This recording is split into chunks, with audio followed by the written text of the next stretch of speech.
Hi, welcome back to Ahead of the Curve. I'm your host, Dr. Megan Teed, and today I'm going to have a little bit of a different scenario for you. Today I'm sharing an interview that I did on my dear friend Dr. Mary's podcast called TMI with Dr. Mary. She's been on the show before. We always have a really good conversation, and in this conversation, we talk about common myths about scoliosis, such as the misconception that scoliosis doesn't cause pain, which we all know that is false, and that it can't progress beyond adolescence, amongst other things that are really, really fun, interesting. And I hope you enjoy today's little interview, and I will catch you next time. Welcome to the podcast, Megan. Happy to have you on again. Thank you. It's good to be here. What Yeah, the last time I was on was over a year, at least, I think. probably because I took that little hiatus like 9 months or so. So I think it's been over a year and a half or something like that. And we talked more about pregnancy. And so today I wanted to dive in more to a lot of the common questions about scoliosis. Sounds good. So Great. cool. Well, jumping right in, what are there's so many myths about scoliosis, and I'm sure you're busting those every day, left and right, like karate chopping them. So explain to me, what are like the most common myths that you hear, and then what's kind of reality from it? I think one of the most common myths I hear is there's nothing you can do about scoliosis. You basically have to live with your situation or get surgery. You don't really, you're not really given any other options. And obviously, I wouldn't have a job or a business if that was true. Every day, even in my own body, I have scoliosis, and I am always like seeing changes in my own body through the work that I'm doing, and other people are experiencing that themselves. So that's probably the biggest myth that I encounter. And I mean, there's so many. How many do you want me to list? Just give me like your most common ones, Okay. because Yeah. for people that are listening, oh, I guess it would be if you are listening, you're the people that are listening. So anyways, in physical therapy school, we didn't talk about scoliosis, and we weren't taught on pelvic floor dysfunction. So the training that Meg and I have had to do on our, specializations have had to be outside of PT school. And so what, even as a physical therapist, like, I know the basics about scoliosis and can guide people, but, you're in it and doing this every single day. So, what are some other things? I know that I've even heard, I shadowed a physician once years and years ago who was a pediatric orthopedist, and they were telling people that scoliosis can't cause pain. Yeah, that is another one. I was like, wait, what? And I was a young little PT, so I didn't question this orthopedic surgeon, but I'm like, oh, that's bullshit. But anyways, I Yeah, just and can couldn't you believe imagine that. being a person that has scoliosis and you have a bunch of pain and you're told that over and over again? It's like, it's insane to me. How can you even like look at a spine shaped like that and think that that person wouldn't experience pain because of the asymmetries and different loading, the compression areas? I mean, obviously they're going to cause some discomfort in your body, even if it's not like extreme debilitating pain. Yeah, I mean, I couldn't believe it. I mean, think about it in any other body part. If somebody's ankle was like completely rolled in and they're walking on the inside of their foot, and you go up to them and you're like, that doesn't hurt. Like, you're telling them it Yep. doesn't hurt, you know? And, sometimes there are cases where people, you can look at them structurally and be like, "Ooh, are they in pain?" They look like they're in pain and they're not for Yeah, some that is. reason. But that's a rarity though. But any of these blanket statements, I think in medicine just like really tick me off, because I'm like, then medicine is science, so it's constantly evolving. And so there's no absolutes, there's a lot of high probability. We can guess basically based on a specific data set of a specific population, but that doesn't, always translate. Right. And there's nothing in medicine that's like 100%, you know? Mhm. So, Yeah. One of the unfortunate myths is that scoliosis can't progress beyond adolescence. Um, mm, is a myth. It can progress again during pregnancy and then once again in menopause. Those are the two most common times that it can progress again, and that's usually because of hormone changes and shifts in those levels during those times. So you have a period of rapid growth during adolescence. So that's why that's one time that it can progress and change a lot. And then during pregnancy, obviously you have relaxin that plays a major role in things. You can use that to your advantage, though, during pregnancy, that things are more mobile and able to shift. But if you don't understand your curve or understand anything about scoliosis, you wouldn't know how to take advantage of that. And then the final time is during menopause. So um, there's a lot more research, thankfully, being done about menopause and just about the genetic factors that influence scoliosis. So hopefully there will be ways that we can like just take some additional supplements or change the way that our eating habits are that will help with changing the progression. well, what kind of leading into that? So I treat a lot of people in perimenopause. And so, they're listening to this and what what can they do to learn more about their curve and their curve type? Because it can be daunting to know where to go and who to talk to. Obviously, they can follow your social media as well, and we'll tag you in this so they can reach out and look into your programs. But where can they start? Because I think more the fear is a lot around pregnancy too. But I mean, if they're because of similar hormone changes and stuff like that, or we know that, how can they learn? Like, say if I know I have scoliosis and I have no idea what type of curve I have no idea that this was even an option. Like, where could they go? Like, where could they start? Mhm.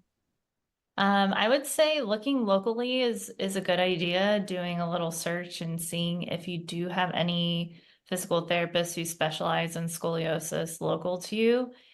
One thing to be wary of is just going to a PT clinic and asking if they treat scoliosis or know how to treat it, because everybody will say that they do. A lot of the times that will happen. So look for specialized training in scoliosis, like the Schroth method, Pilates for scoliosis, things like that. Um, that would be the first avenue I would go if I were looking for help. And then if you're not seeing anybody local to you that is certified or has any extra training, then I would kind of take that next step and go online and do some searches that way. So um, I I would avoid going on like Google and YouTube and doing general searches about scoliosis because that can get a little bit scary. So, I mean, you can do that, but then look at, who is writing that article or blog post about what to do about scoliosis because it's not always reputable.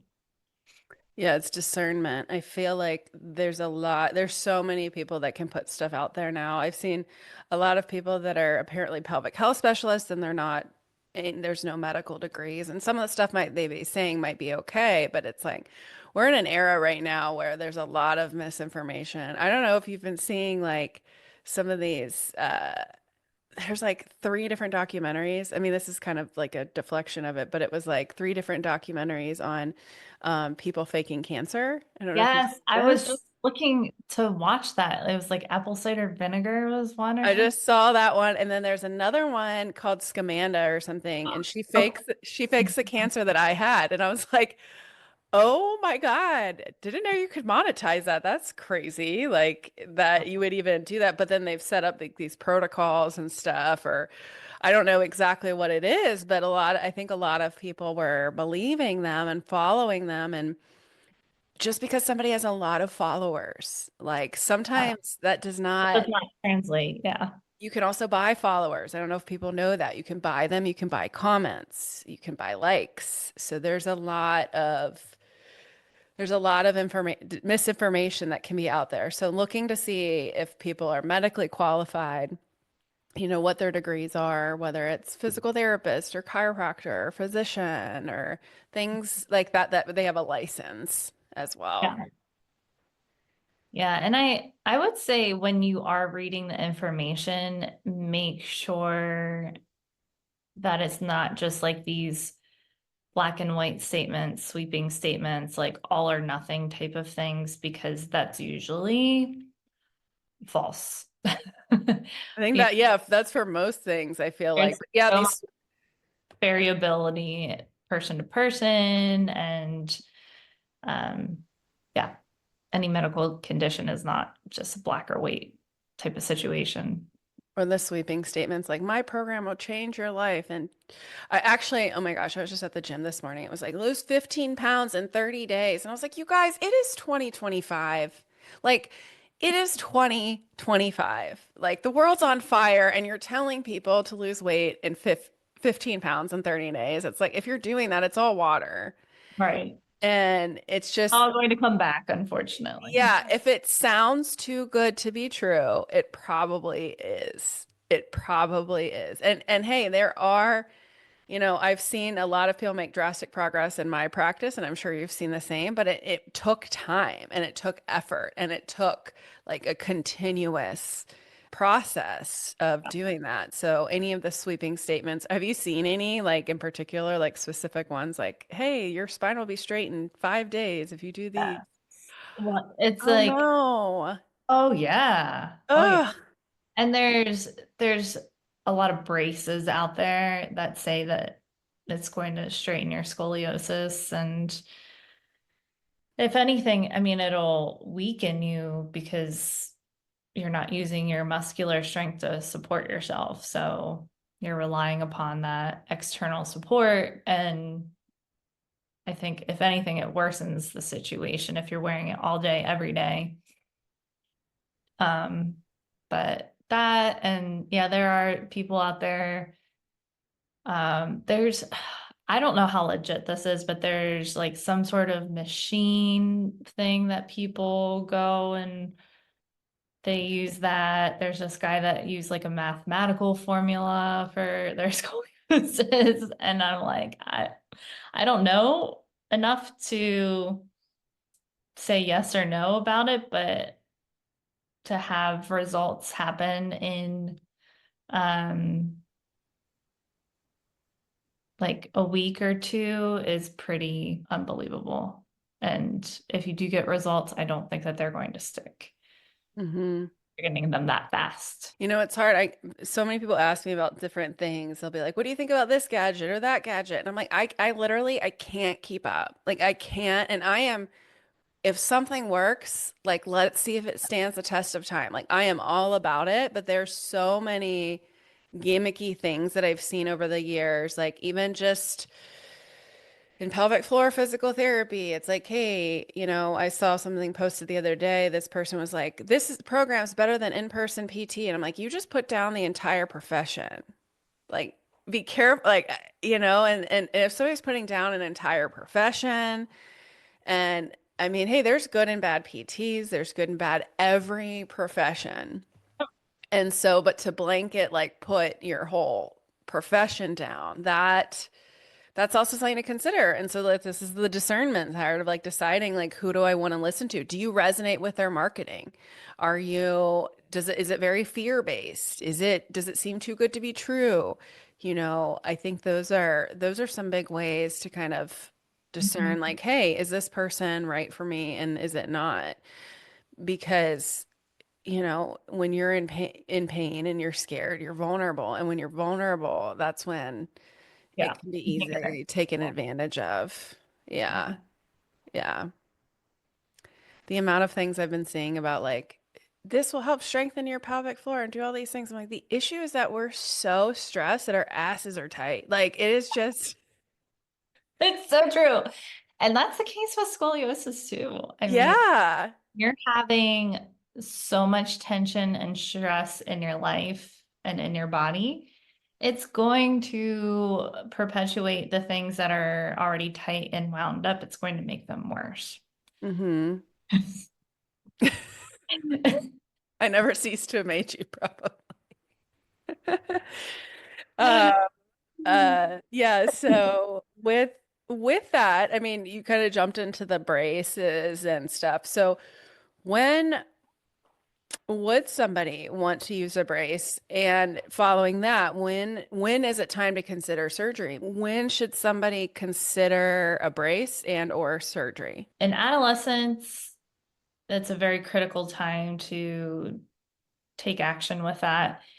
Um, between the degrees of, I think they're bracing a lot earlier now than they used to. So, meaning it's not quite as severe of a degree.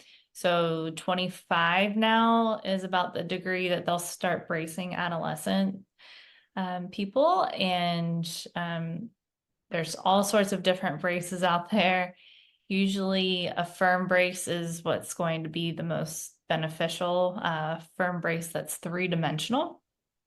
There are some braces that kind of turn you into a pancake and they just kind of flatten everything out and they don't allow for the derotation to happen, the opening to happen, and the maintenance of the kyphosis and lordosis of the middle and lower back. So just like the side curvature, you want to maintain that as best as you can, because that will create other pain problems down the line if you flatten out those areas.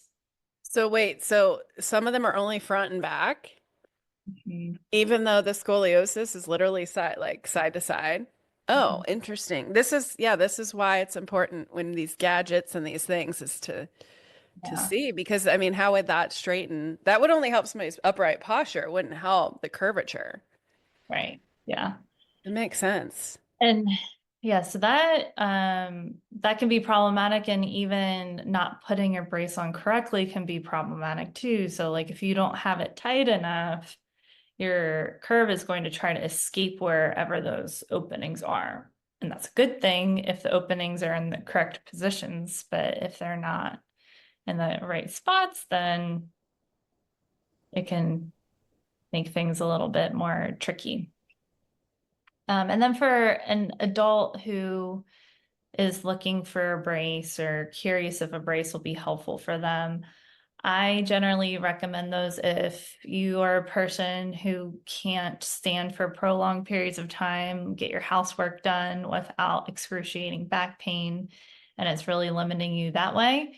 I would use that kind of as like a little supplement extra crutch where you put it on when you're doing stuff like that. But wearing that all day, every day, that ends up again kind of taking the root of a little bit of a downward effect because it restricts your rib mobility and your ability to breathe and expand the rib cage.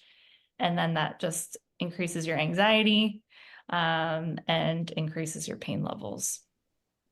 I mean, that makes sense. It's for pelvic floor dysfunction if somebody has prolapse. I mean, it's to a lesser degree, but Mhm. of the spine, like a smaller version of bracing, but basically a pessary will go into the vagina and hold the vaginal wall. And it's the same thing. It's like, well, it's not like people wear these all day, every day, so it's a bit different, but sometimes people just need to put it in for a specific activity. And then, like, so if they want to weight train or something like that, they can put it in and then take it out or whatever the activity is. So, yeah, that makes sense. Where can they get a brace? Like, Where do you find them? The adolescents, they need to go to an orthotist and have one Like specially made. custom? Mhm. They do that for adults now. Align is a good company to look for if they have them in your area. They are throughout the country. Um, and yeah, they do custom braces. And then for adults, you could just, go on Amazon and get, a supportive brace that way, and that would be sufficient for that. Like you could even just get like a lumbar support type of brace for something like that. It doesn't have to be a special custom made one. Cool. Good to know. When Mhm. should someone consider surgery? So definitely a delicate topic for people. Like you mentioned with your brothers, if this is a person who's in adolescence and their curve is quickly progressing, that's a time that I would be considering surgery. If um, they are 55 degrees and beyond, that's usually the route in adolescence that is recommended to stabilize the curve and make sure it doesn't continue to progress. That's because, on average, if you aren't doing anything to help your scoliosis, if you're just living your life and you're a teen and your curve is at 55 or more, on average, that curve is going to progress 1 degree per year. So it ends up becoming a problem later in life. And then you might not be a candidate for surgery by the time, it's really causing you a problem. Yeah, I think in I don't know if people are aware of like why like people need surgery too. It's in the case of my brothers, like it was their curve was so bad. And again, it was a progressive disease, but it's like you can do all the strengthening and they don't have the muscle capacity to do it. So theirs it was like a must, but the compression of like their internal organs and not able to fully expand and contract. So like in a difficulty breathing and things like that can make a difference. Yeah. So if somebody is, say somebody's going through perimenopause right now, right? So say they're going through it and they hear this and or pregnancy. We've also had that episode in the first season if you guys want to check that out. But what are some precautions or things that they could work on now? So we talked about going to somebody local. You can kind of see, not just like a generic PT clinic or anywhere that says like somebody that specializes in scoliosis. But what would that look like? So say if somebody wanted to come in and be preventative of that, could you give them an idea of what that might look like? Obviously, each practitioner might be a little bit different, but I'm sure there's some Yeah. common themes. So during that first session, no matter the reason why you're there to address your scoliosis, you kind of go through a standard assessment with that person.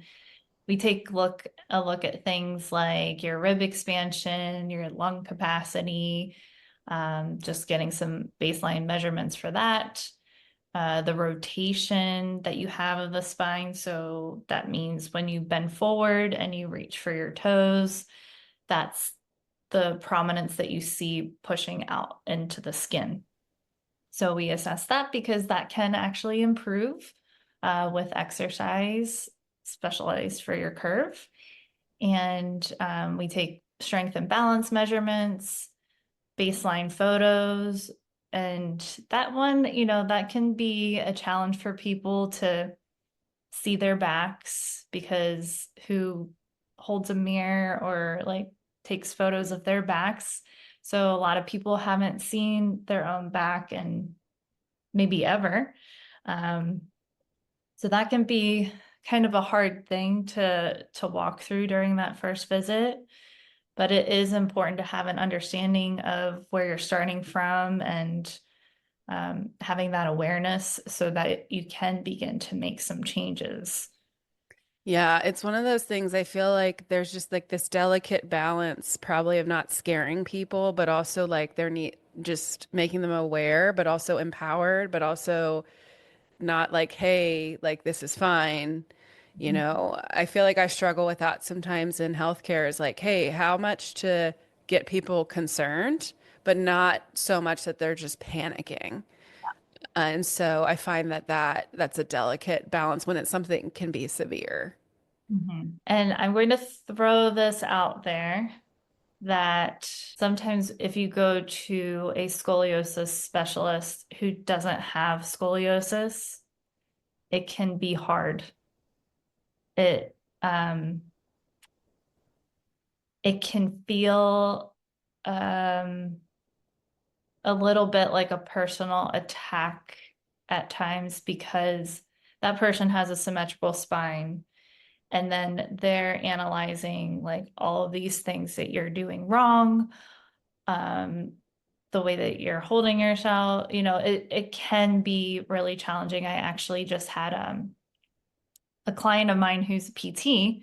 She has severe scoliosis and she went to training, had a horrific experience where she was the only person in the group that had scoliosis and she just felt like nitpicked the entire time. And the instructor was like looking at the way that she was like picking up her backpack or carrying her backpack and like raised her eyebrows at her. And she's like, that's awfully heavy, isn't it? And she was like, this is my course material and my laptop. I'm not like a fragile piece of veal.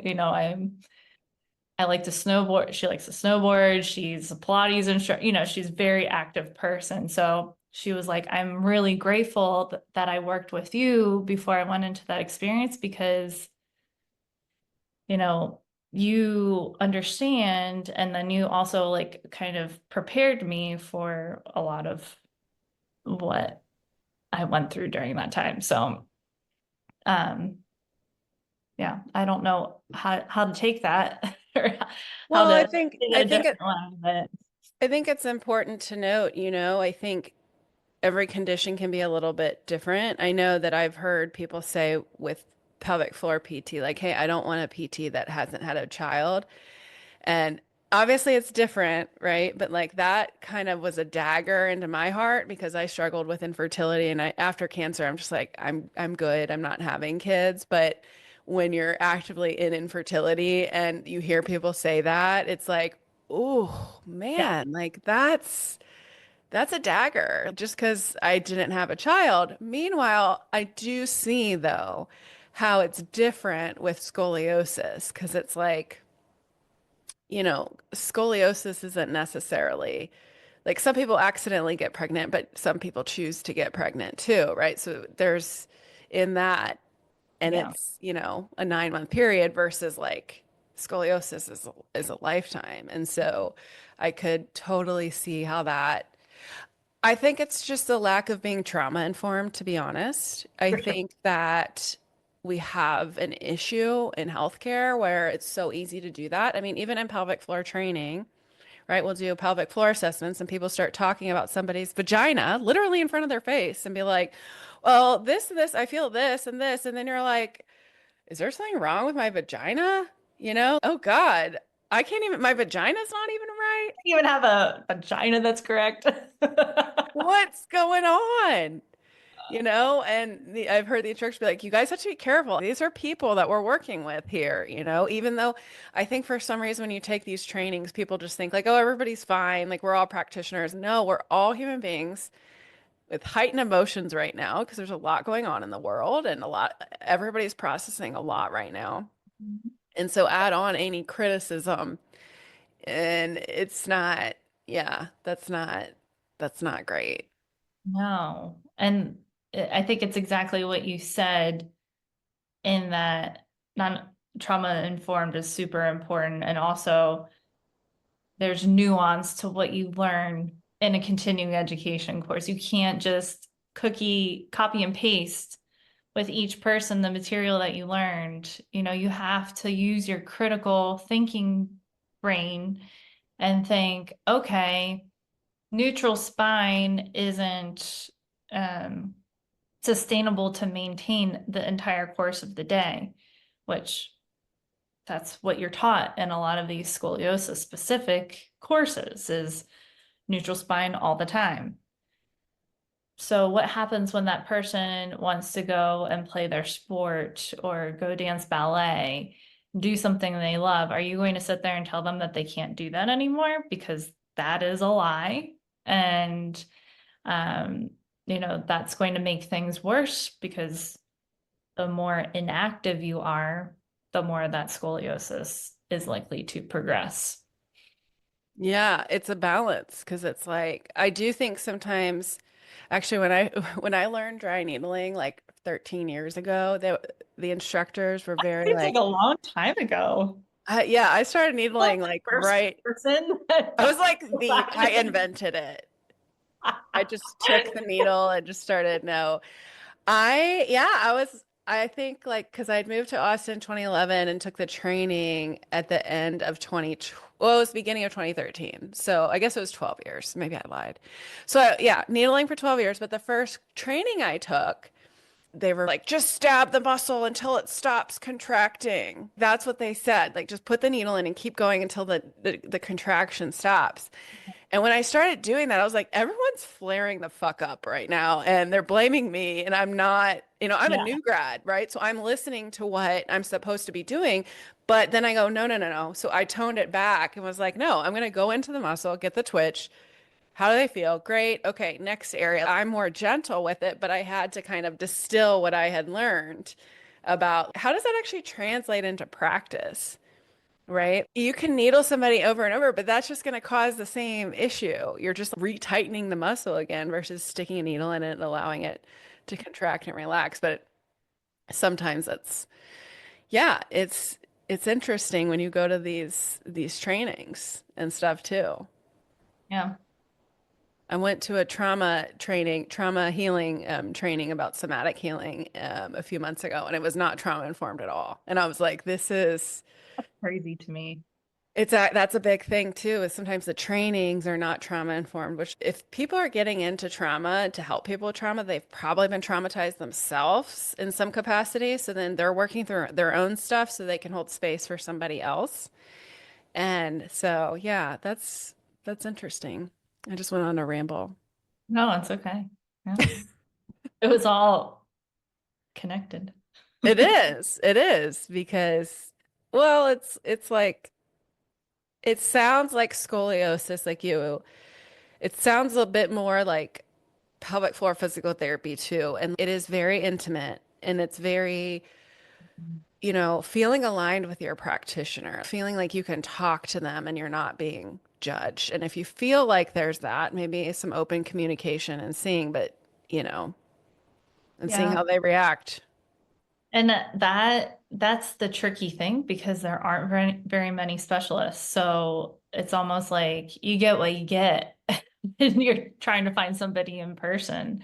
Unless you're in a big city, you don't really have that many choices. But There's not many in Austin either. I'm thinking like the next PT, so I'm hiring somebody in the next few months, and the next person I think after that, I'm going to see if we can get somebody that does scoliosis because I think there's only like one or two people in Austin. that's crazy. I mean, I don't know. I haven't necessarily looked recently, but last time I looked, it wasn't that much. But I do think that there is a lot of the public might feel like it's too good to be true. Do you Right. do you find that too? I kind of, it's definitely more the older generation that is that way, where Because they were told that. they're told that and they're not as I don't think they do. I don't want to make a sweeping statement about that because I have plenty of people who are in an older generation who do their research, but I just feel like they are more likely to take what their doctor says at face value and not question it.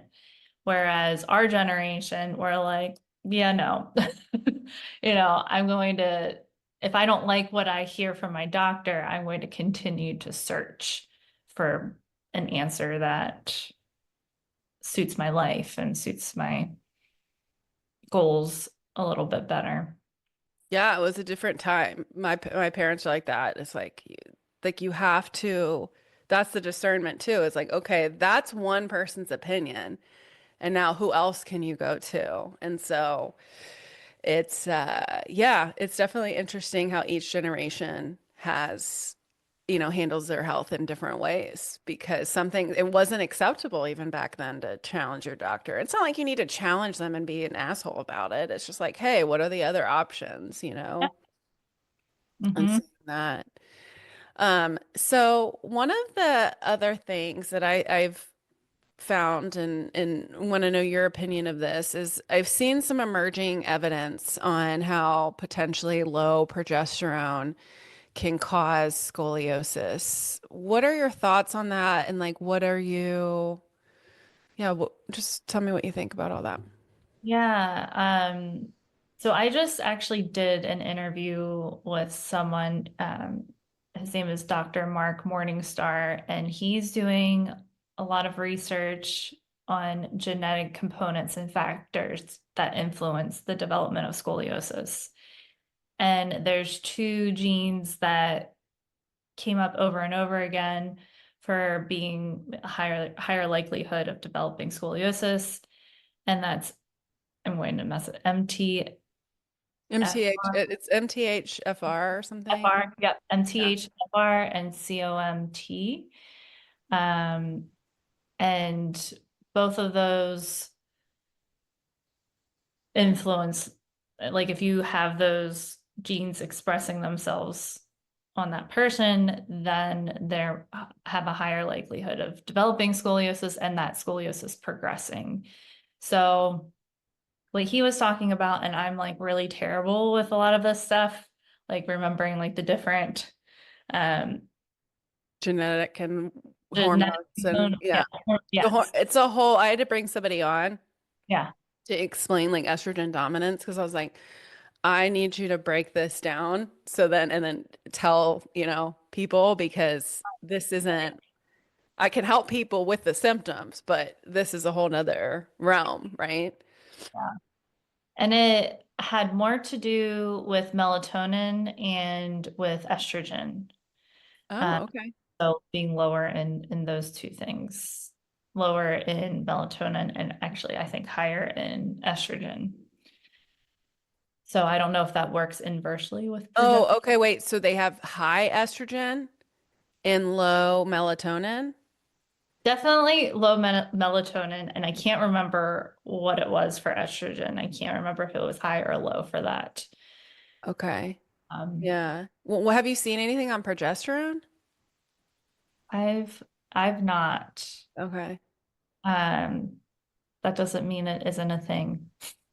No, I was just wondering because you and I have talked previously about this and how like there hasn't been anything necessarily linking the two, but childhood trauma, repeated trauma while we're developing, and a link between scoliosis. And I just wondered, have you seen that? You've seen that pretty consistently? I've seen consistently that and or having a very dominant parental figure. Usually it's a mother figure. Really? Oh, interesting. Well, just on the reason I brought up progesterone too is because when in our estrogen dominance episode that we talked about how when under chronic stress, the body prioritizes, so it goes down the similar pathway. The body prioritizes making cortisol, so the stress hormone, over progesterone. And so I was just wondering, like, as in childhood, so say that like the repeated exposure to chronic stress, maybe we thought it was normal at the time, right? I was just thinking, like, I wonder if there's a correlation between the two. And I did do a little research and I saw some stuff popping up, but there wasn't anything linking the two.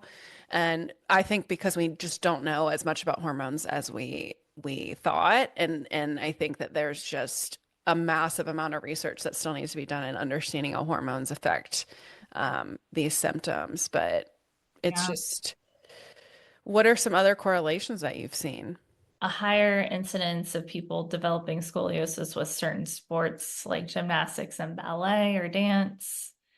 That's usually, I think it's more of a causation type of thing than not causation, correlation. So people who are naturally bendy, probably have connective tissue stuff going on. They're more likely to go into those things to begin with. So if you have that, and then you have also the predisposition to developing scoliosis, I think it's just the combination of all of that together. But there's no proven thing that says that dance or gymnastics causes scoliosis. Yeah, yeah. And like I said, there's nothing correlating necessarily the progesterone. I saw preliminary studies, but I just thought that was interesting because then I added on the link of, okay, how much of this? Because I just see, I'm just down this whole path of like understanding how, genetics can be expressed, right? There's one piece, but some people can still have the genetic factors but not express things. Right. And in the research I've been doing with trauma and like needing help processing it and getting out of the constant fight or flight, I've seen that those are like, say we have two people with the genetic factors, right? So I've heard them use the example of smoking, right? Not everybody that smokes cigarettes gets lung cancer.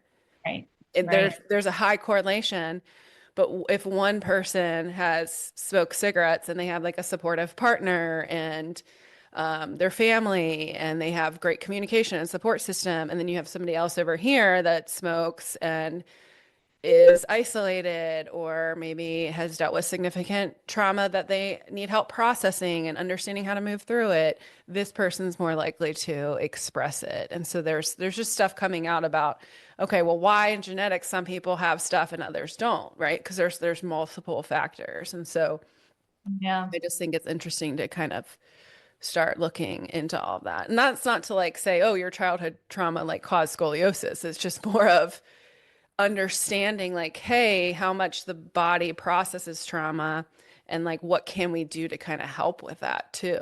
And so learning about the nervous system and things like that. Like you said, if you're chronically in fight or flight too, you're going to be kind of like tight and hunched over. And so how much of it is more that?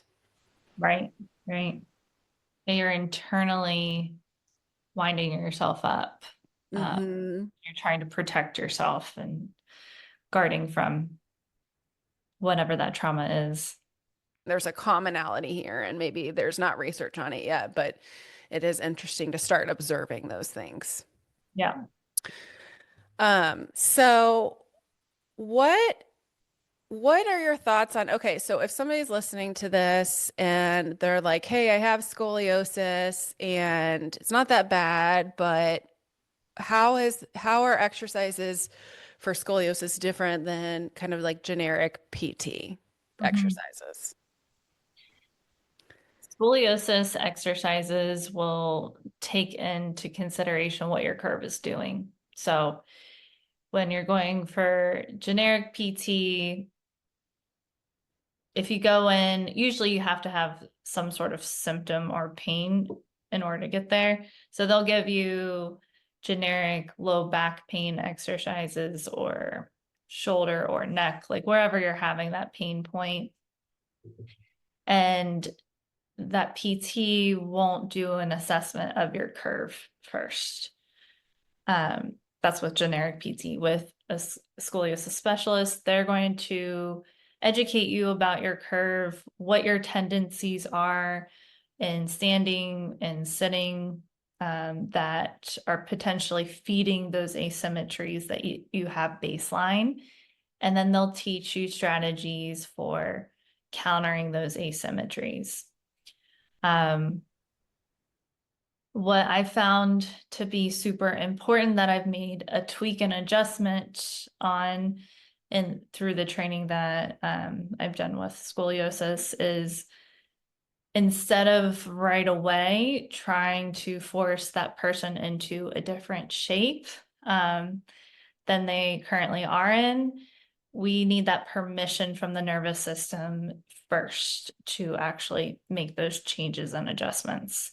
Because if you go in and you start forcing things and you don't have that permission, then that's when it can create even more pain if you have it baseline. And it can create pain if you don't have it baseline. I had somebody who went and she's an adult and she wanted to go to the specialists and do an intensive. They do the adult bracing, and it was, just like very forceful exercises. The brace was like really shoving her into corrected alignment. And she came away from that in excruciating pain, and she didn't have pain to begin with. So, we have to be smart about how we're implementing these things and understand that the person has been in this shape for however long. It needs to be more of a slow and steady process first.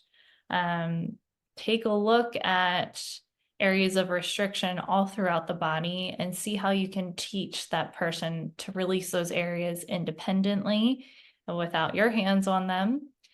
Give them those tools to heal themselves, and then begin working on slowly but surely implementing the corrective stuff later.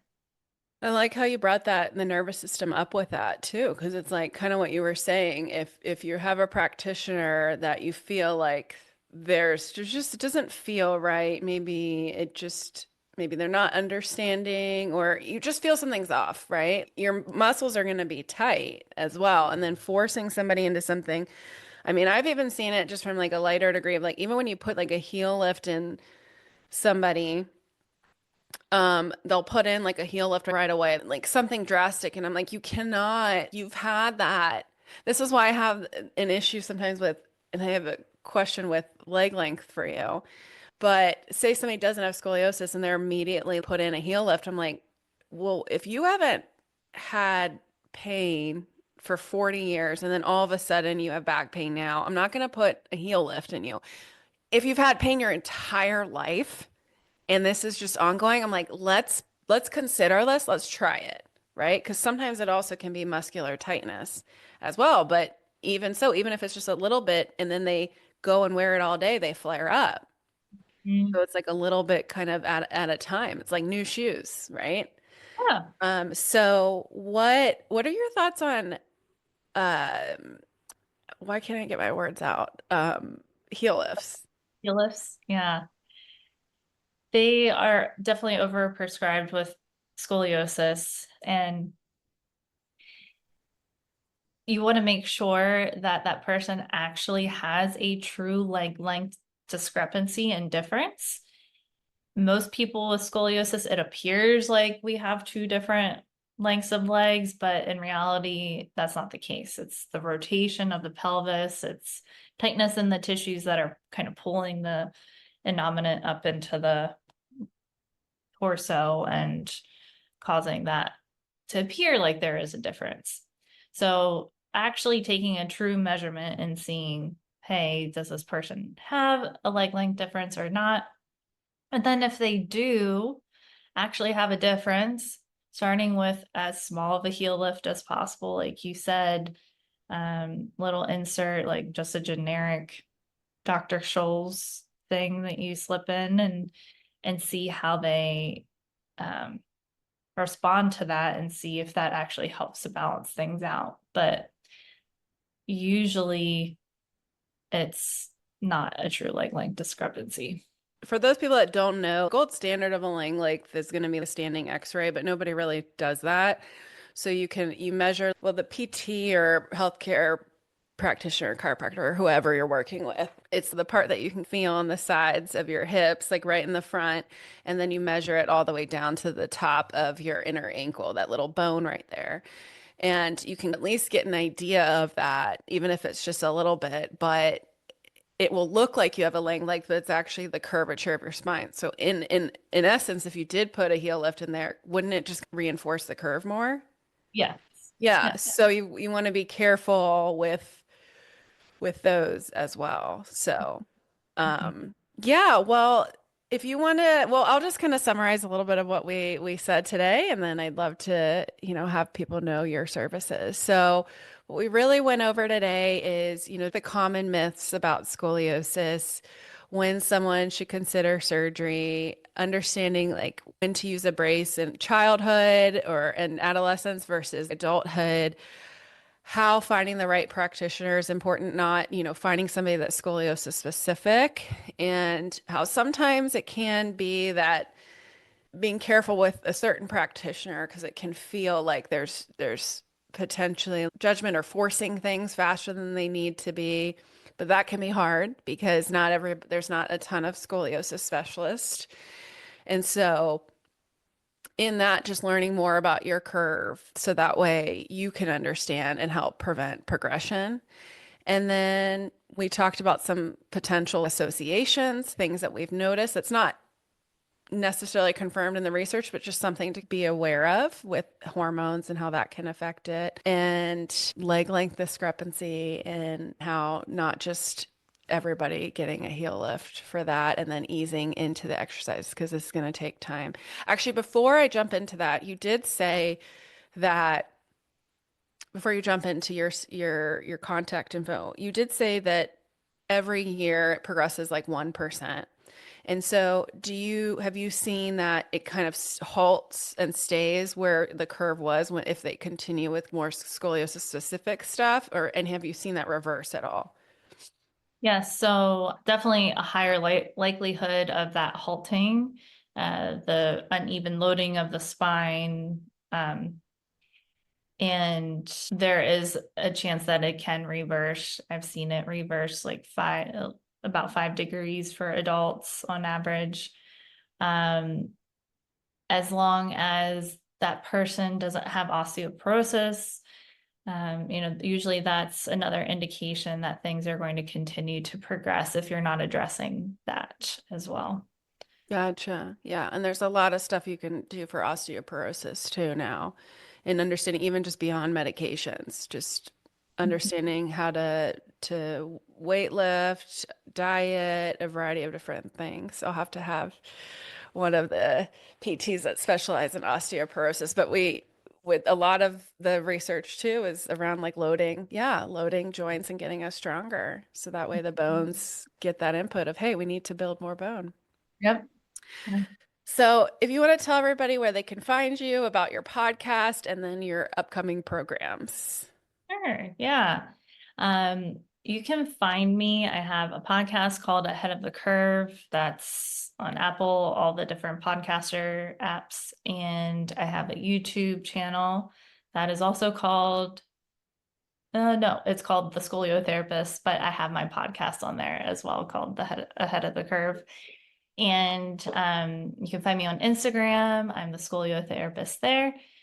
I am currently closed for my program for the Scoliosis Strength Collective, but the doors are opening fairly soon for that.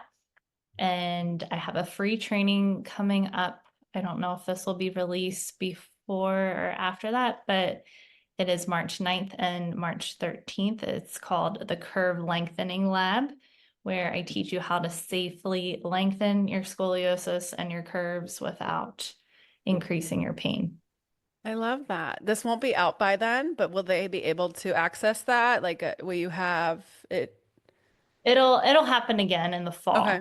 So So yeah. basically getting on your email list to kind of learn of all the upcoming things. Yeah. So yeah, you have a wealth of knowledge on your podcast. So highly recommend if you all want to find out more about scoliosis in depth and ways to help. So thank you so much, Meg. Thanks for having me, Mary. Good to be back.